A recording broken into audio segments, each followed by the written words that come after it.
Good morning. We are back with Blunder Challenge. We got back from Monte Carlo and we made it to the finals. So the practice before was great, was worth it.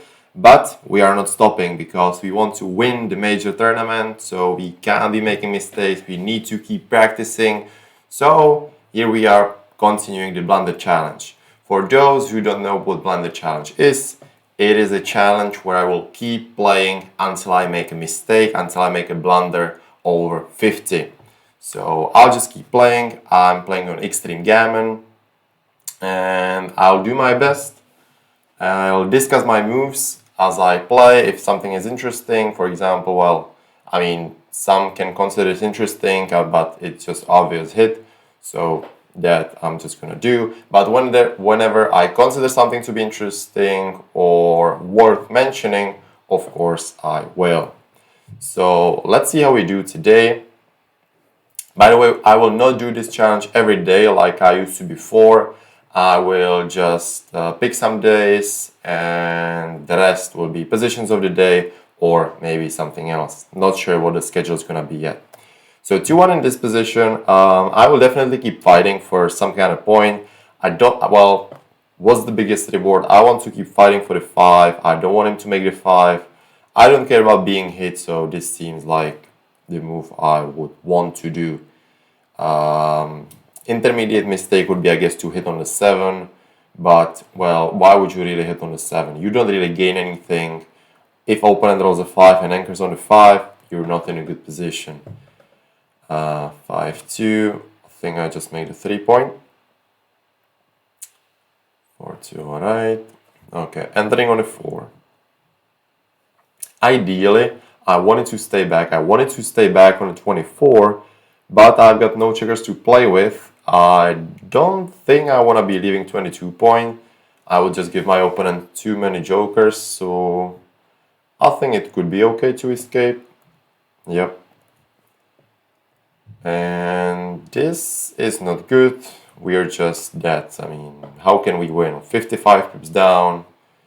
Let's just drop, otherwise we would have lose the gammon. New game. When opponent makes a point, we need to split. When he makes a 5 point, we need to split in the back. We don't want to get stuck. Oh my god. It's another pass, alright. 2 quick games here. Again, not much to hope for. I mean, if he rolls a 6, I'm basically hoping to save the gammon. If he doesn't roll a 6, so what? So I'm still in a bad position. So not much to hope for. Still continuing. 2 games played, but nothing interesting so far. Alright. Wow. We keep rolling like we did in the finals. Alright. By the way, I'd like to talk about this move as this is a very powerful move. Yeah, and this is a move which I normally discuss in positions of the day, and the topic is like you don't want to let me roll, right? I mean, you've got a great board. If you don't hit me, if you would have just played whatever, just casual play, I've got the kind of an attacking structure, so I'm gonna make some points maybe. I can jump out with a 6. I will just do a lot of stuff if you just let me play. Well, the powerful move, the only right move is to play 6-1, where, I mean, what's my powerful roll? Double ones? Yeah, sure, but like, that's it, right? You don't really, opponent doesn't really care if I just roll 1 now, because, so what? So I roll 1. But he gets the tempo, he gets the initiative, and that's very, very important backgammon. I was under the pressure, and now, okay, this is the only 4 thing. Yeah, nothing happened for him. Glad to make the anchor. It was a small, tiny mistake. Oh, wow, okay, pretty tiny, but it got worse. I should have made, I guess I know why.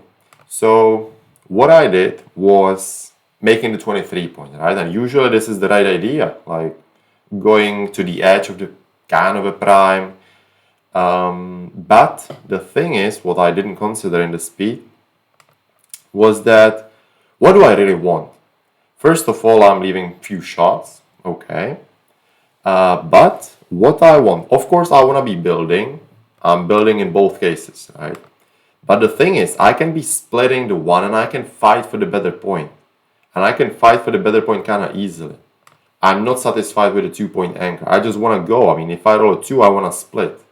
If I roll a 5 or a 6, well, it will depend what kind of 5 or 6 it will be.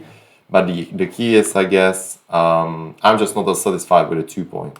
So I would always try to move, but this is, of course, awesome. 1, 2. And, well, the biggest problem is in the back, so I'm just escaping. He does the same thing. He is what? 4 pips? 4 pips difference. For sure, not enough for the cube. Choosing between 7 point and 5 point. Just make the 5, you know. 7 point now I can make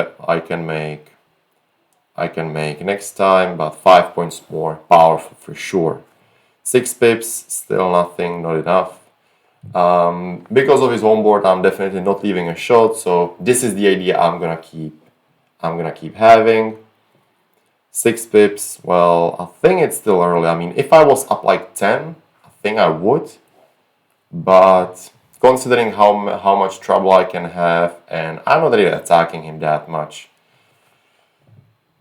still the same, I think, you know. I mean, I can just be in so much trouble, like 6-3 leaves a shot, or well, I can play from the 8, but, well, you know, not ideal.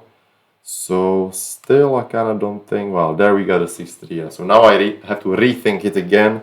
Again, I don't think I want to be putting checker on the 4 because that's 13 shots, and if he hits me, I lose immediately. Well, of course, this is not ideal. I mean, it's 6 shots anyway, right? It's 6 shots anyway. And if I get missed, it's not like I won the game. Honestly, I'm not 100% sure. I mean, I think I'm just gonna play from the 8, but something I don't like about that move. I don't like that I'm still gonna have a lot of problems even when he doesn't roll 7, right? Like next turn, I'm gonna be leaving so many shots anyway, so it's 7 shots extra for possibly having a great game. Well, I'm not sure. Ooh, yeah. Well, 7 shots was just too much. It would be a blunder. Not good to leave a direct shot, but yeah, I mean, I keep having the problem, so that was not nice. 15 pips, 15 pips. 15 pips ahead. Looks like a holding game. I mean, I've got few market losers, double 6s, double 5s. Not sure about double 3, not sure about 5-3. Depends if he enters or not. But what leaves a shot? How can this be worse? This is always the thing what you need to be considering, right? The mindset what you want to have, mindset which you want to be in. And here what I'm considering is I'm considering when I'm losing the market loser versus like how much worse can it get. And honestly, I think it will be pretty close. I don't mind rolling since even if I roll like 5-3 or 6-1, well, it's still a huge take. But I think now it's time to give the cube. Can be borderline or something like that. Yeah, 40 cube. Now it's time. Before big no double. Really just, what's the market loser? Nothing. Now, beautiful thing. 1-2. And 2 options. We can either play safe and just bring it home. Or, which I think it will be worth it, just to hit and go for the gammon. I'm gonna leave 3 shots, but I think it's worth the gammon. Definitely worth the gammon. Alright, let's just bring it home now. And well, good shape.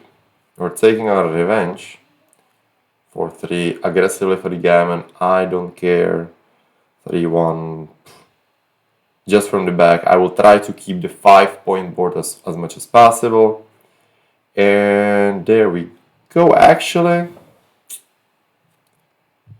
it's tough, but let's just try to go a little bit more aggressive. I mean, This is really like, if I wanted to play safe, of course I do this. But taking a checker off, that's just, I mean, I want to win the gammon, right?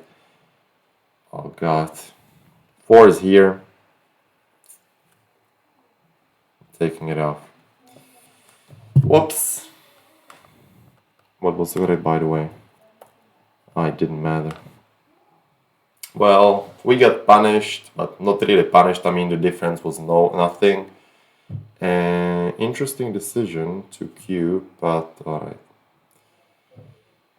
I don't think we can take... Well, 6 checkers off with the anchor. This is unusual position, so I don't know. This is very unusual position. I mean, this doesn't happen usually, and I've got a blood here. I can't lose the gammon. REQ value in these positions is usually huge. I mean, with the anchor. First of all, well, like, what kind of philosophy? If you've got this, I mean, honestly, I've got no idea. I mean, it can be a big pass, can be a big take. I don't know now, but that's not the case. What I want to talk about now, because I don't know the answer. The thing what I wanna do kind of philosophy and just some questions. Well, if you play this against a player who you know is not that good, well, in this position, this is actually difficult to play because you need to trap me out of the anchor. So you probably will need to leave the 7 point or just get me out of there. Honestly, I wouldn't be sure what's the right move if I were like 2-1. Do I want to make the 6 prime or not? And this question is important in the match, in a money game when you play, because it kind of determines how your opponent is going to play. If he's going to make mistakes, well, then you can just take, even if it would have been a blunder to take, you know. I really want to see how this turns out. 5-2. Let's take, I mean, really, I just want to take just to see how the game will be played. And, well, funny enough, it was just a borderline take pass, so we will just keep playing after the game anyway. And this is what we talked about, right? This is actually what was the right move. Just to expose myself, to get me out of the anchor, to trap me. So, imagine you would play against a player who would never play it. If he rolls a 2, you know that he's going to make the 6 prime, right? But then you would be great. That would be great. So, as you can see, this is... Oh, well, let me know what you think about this, you know. If you would have taken, if you would have dropped, if you would have adjusted against some kind of opponents.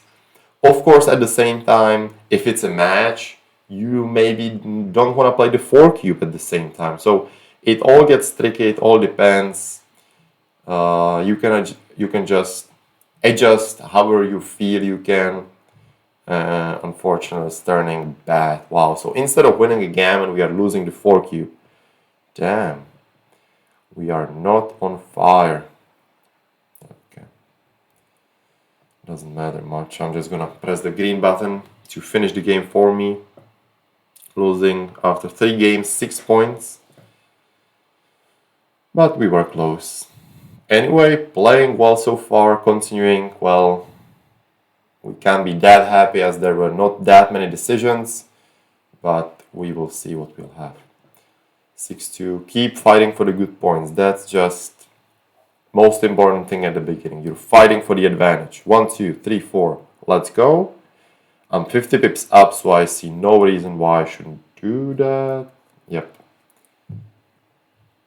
Alright, easy as well. 50 pips up. We're tilted. Let's cube. We've got market losers. Whoops. Small no double. Plus, okay, borderline double no double. So doesn't matter basically. As we said, we're tilted. You have to know when you have to use the tilt. You know. Ooh, tough decision here. First, what comes to my mind when I see this double 4 is the power. Is this move. Downside, it leaves a shot. Another downside, it will be kind of difficult to make the 5, make the 3. It can get kind of ugly when he got 2 anchors. What else can I do? The problem is I don't see that I could do much. This, what's that? It's just not good. I mean, I'm not 100% sure that it's not good, but it looks terrible, it feels terrible, so many leaving shot numbers. He's just gonna make the board. I don't like it. I could make the 5. I mean, I think this is the only option, but yeah, it was the only option. Not much else. 2-1.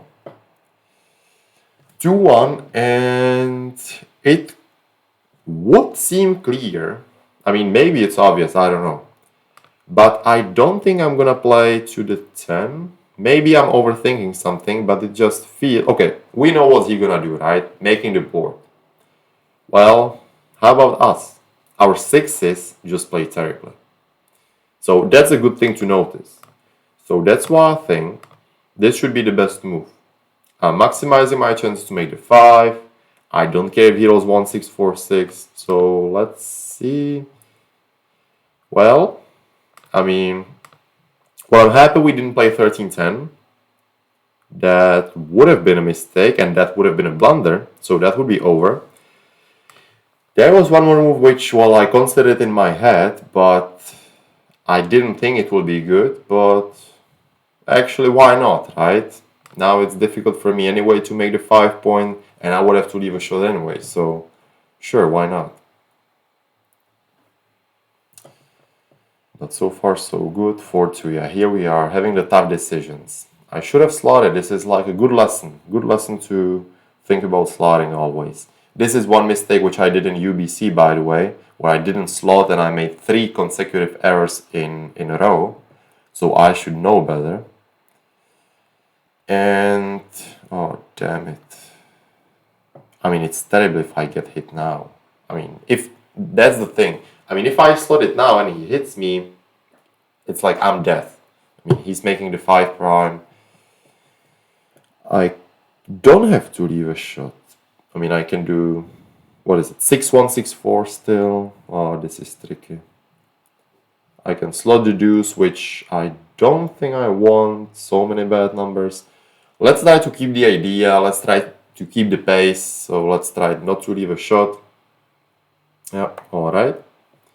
Good move. Making the 5. 6-1. Sure, why not? Why not? 4-1. Do I make the deuce? I see no reason why not. Right. This is a question, I mean, if it was 4-2, I obviously keep the 7. With 4-1, he may be about to crash, but again, no reason not to clear it, right? I think. So let's see. Yep. No reason not to clear it. I mean, this is like a joker. I mean, just a liability. Liability or an asset. Very, very important topic which I discussed in one of my videos on video courses. Double 2. Making the 4 point, that's amazing. 3 for sure. I can't leave it there. I have to play safe. I mean, he's got too good of a board. Ooh. I was wondering how could not be good. Alright, double 4s was played. And here we go again. Here we go again. Oh my god. Another one. Jesus. 4 checkers off. So if he got a closed board, it's a pass. Again, we've got a trick question because he doesn't have a closed board and I should know this. But